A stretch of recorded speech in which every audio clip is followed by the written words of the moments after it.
I found Andrew Tate's crypto wallet, and it surprised me. Tate claims to have made at least $85 million in crypto, but on the other hand, crypto Twitter are full of the biggest degenerate losers on the planet. I will not have sons who are too busy buying NFTs. I want to know the truth. Is he really making millions off crypto? What's his strategy? So I asked myself, why not just look on chain and see for myself? Why not dig into the mystery and uncover the truth of how Andrew Tate actually makes his money in crypto? I'm fucking rich. So we're at the source, CobraTate.com. Here they offer two products, Real World and War Room. Both accept crypto like ETH, Bitcoin, and USDT as payment. For Real World, attempting to buy the product just gave me a bunch of wallet addresses. I was like, okay, that's easy. Half the battle's done. But for War Room, Tate's $8,000 private club, I'm having a tough time. Someone was making the information hard to find. I felt trapped, but I kept pushing. I figured out some creative workarounds, which means I can reveal these 4 things: how I got into Tate's War Room and his addresses, what his wallets are doing and what they're holding, the mystery of how Tate uses crypto, and the dark truth Tate revealed about himself in all of this. Step 1 is attempting to get access to Tate's War Room, which is much easier said than done because unlike his Real World product, where it's simple, you just click, you can literally see all the wallet addresses. War Room, this required much more finesse. Did I even have what it takes to be accepted into the world of Top G? When you try to buy the War Room, you have to chat with a cheap AI-generated avatar bot first. This asks you if you have money, and then you get forwarded to what seems like a real person after that. That's when they started screening me big time, asking me questions like, do I have access to money, access to crypto? What kind of man am I? What do I do for a living? What kind of investments do I have? I needed to think fast. I remember that Tate previously said he milked desperate men for money through his cam girl business. We were taking their money, all of it. So I came up with an idea. I asked myself, who would be the prime target for Andrew Tate? And I came up with the perfect milkable prospect, a software engineer with good cash flow, $100,000 in investments and $50K in cash, just sitting there ready to give to Andrew Tate. All bullshit. But it sounds like a good mark the Tate team would want to jump on, but were they going to actually take the bait? Yeah.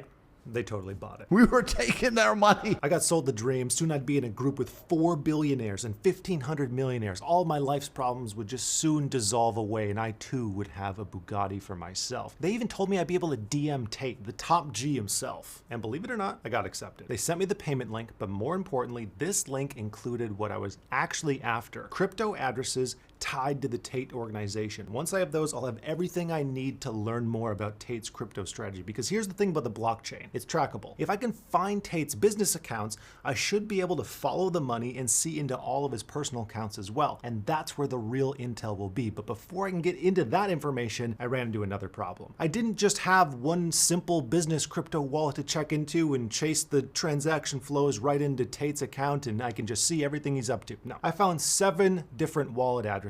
3 for Tate's Real World and 4 for the War Room. That is 7 totally different wallets with hundreds of accounts attached to each that need to be sorted through. So much work to do. I had to keep digging. I've already made so much progress at this point. I've infiltrated the group. I have the data. I just need to make sense of it and find that needle in the crypto haystack. I felt like one of those detectives surrounded in file boxes in my office trying to solve this mystery.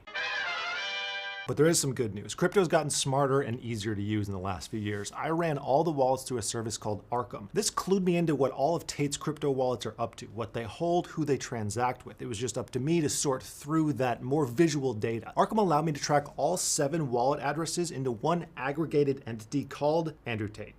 Once Arkham had the addresses, it just did its thing, and eventually this is what I found. A whole lot of inflows from various addresses. These have to be payments for his different products. And even more interesting, there are a bunch of outflows going to one very popular address.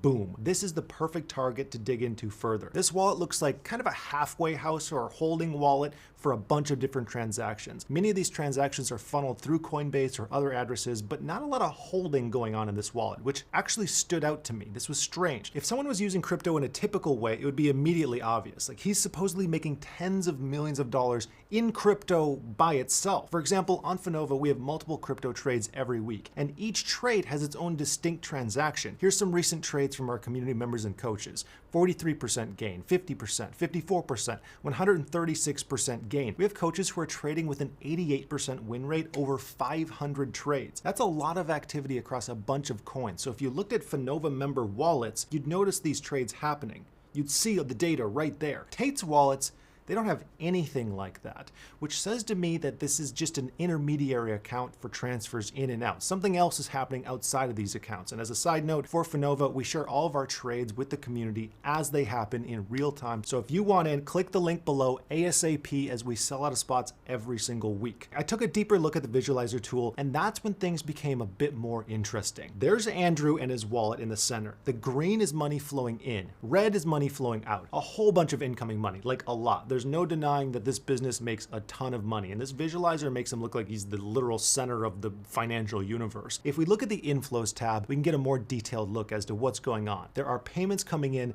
every single hour. Most of these are relatively small. Like page 2, we can see $22, $49, $29, but they add up pretty quick. A little lower, there's one for $2,200. In the past 24 hours alone, just this wallet had inflows of over $20,000. And we can see one single Coinbase transaction of $189,000. That's happening all the time in this account. While the inflows are interesting to see, what I really want to know more about is the outflows. Where's this cash being parked? What cryptos does he hold? What can we learn from those crypto holdings? Because eventually he has to get that money out to pay for those Bugattis.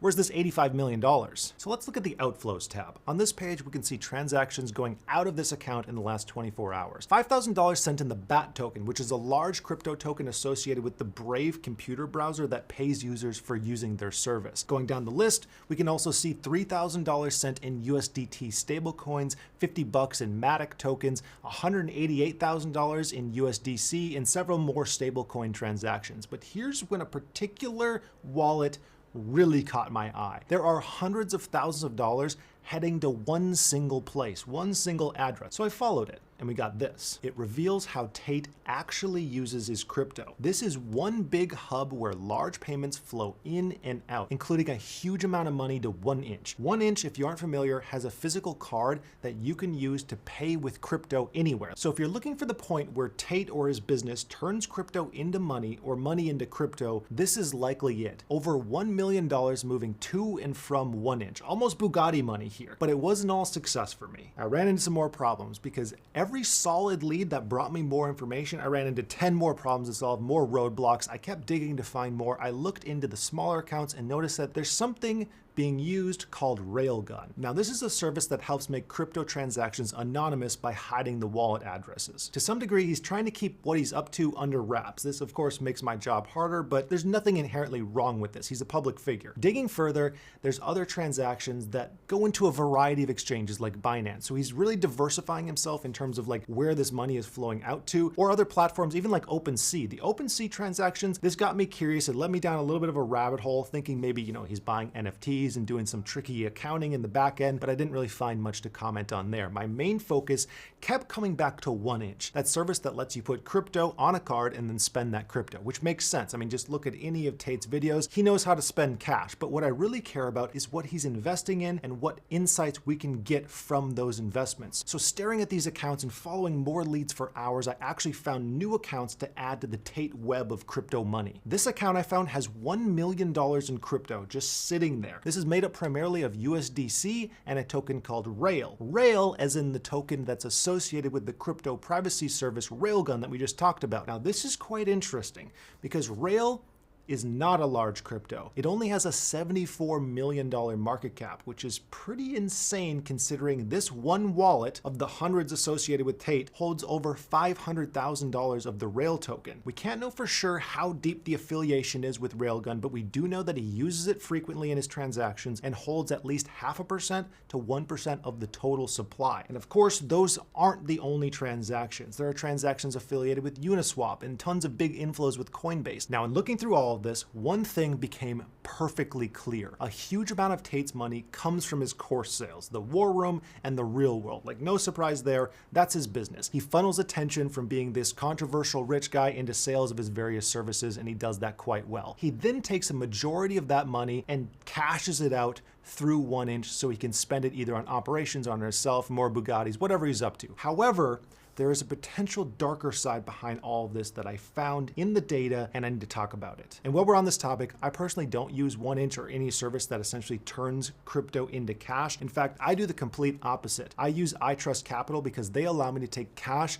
or crypto and put it into a Roth IRA account. They've been a sponsor of mine for a long time, and this can be great for traders because you can hold or trade crypto in a retirement account where you pay no tax on capital gains when you trade. Or if you're just holding Bitcoin and you want to, hold that for a long time, it's a pretty good strategy. Not financial advice, but depending on your situation and your strategy, this can be an excellent way to avoid a big tax bill in crypto. If that sounds like something that could benefit you, the link in the description will get you a $100 sign-up bonus just for testing it out. Now back to Tate. There seems to be a dark truth that might lie under his $85 million crypto strategy. On the surface, it seems if you want to make money like Andrew Tate, you just do this. Don't invest in crypto, make a male empowerment course instead with some kind of, matrix or warrior themes, and then aggressively market yourself online. Someone has to cook the fries, dumbass. But in all this digging, something kept nagging at me. I looked at the questions. Does Tate have a weirdly large amount of accounts? Yes. Does he make a lot of money? Yes, like a ton. The dozens of accounts associated with Tate, they have at least $10 million in crypto, most with money flowing in and out constantly. Does it seem like he's trying to cloak a lot of what his money is doing? Potentially. But the guy, he's under investigation in Romania. He's a public figure, so it's not a big surprise that he's trying to hide his business and what he's up to financially. But another thing stood out to me. If your business isn't a crypto business, why go through such lengths to deeply incorporate crypto into a pretty simple business model? He's just selling basic products online. Well, it turns out that Tate gave his own answer to this. So I used to pay my girls 30%. So for every $10,000 they made, I'd give them 3, and I'd keep 7. They thought they were on 50%, and I said that the disparity is because of taxes. So he's taking another 20% of what would have been their earnings, saying he's paying taxes, but he's not paying taxes. His words. Okay, so we know a core piece of Tate's get-rich strategy, or at least years ago, is to make the finance side of the business confusing. He does that in order to make more money for himself. He literally, in that video, says this is his get-rich strategy. In that instance, his strategy was to pay his employees less money than he says he's going to pay them. We know that Tate has crypto holdings in the millions, most of that being in stablecoins, but also some Rail token, Matic, AVAX, a few miscellaneous things. We know that Tate has said that he's made massive profits in crypto, claiming to have made over $85 million. But what most of the data shows is hundreds of accounts where payments come in and spending goes out. Many of those transactions being hidden one way or another. Again, following his strategy of confusing the finance side of the business. So it seems the Tate millionaire crypto strategy is 10% investing in and using cryptos to make money directly, and 90% to use cryptos to boost sales of his course business. If you'd like to learn more about crypto-specific trading strategies, I highly recommend this video on screen where I interview a trader who turned his last $26 into $2.7 million trading crypto.